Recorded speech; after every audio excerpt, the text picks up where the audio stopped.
ఇక్కడ ఒక చిన్న, ప్రేరణాత్మకమైన శిరడి సాయిబాబా కథ తెలుగులో ఉంది. మెరిసే నక్షత్రం సాయిబాబా, దీపాలను నెయ్యి లేకుండా వెలిగించిన కథ. ఒకసారి షిర్డిలో దీపావళి సంబరాలు జరుపుకోవడానికి భక్తులు సిద్ధమవుతున్నారు.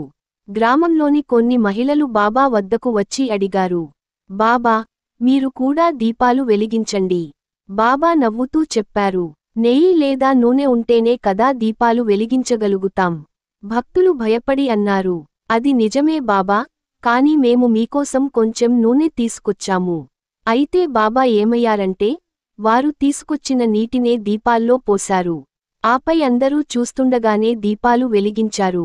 అందరూ ఆశ్చర్యపోయారు, నీటితో దీపం ఎలా వెలుగుతుంది? కానీ బాబా కోసం ఏదీ అసాధ్యం కాదు.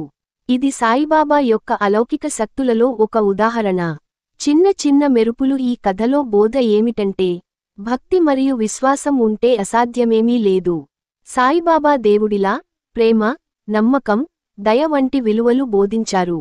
సాయిబాబా చెబుతారు, యాస్టరిస్క్ శ్రద్ధ, భక్తి మరియు సబూరి సహనం ఉంటే దేవుడు నీకు తోడుగా ఉంటాడు. ఇలాంటివి మరిన్ని కావాలా?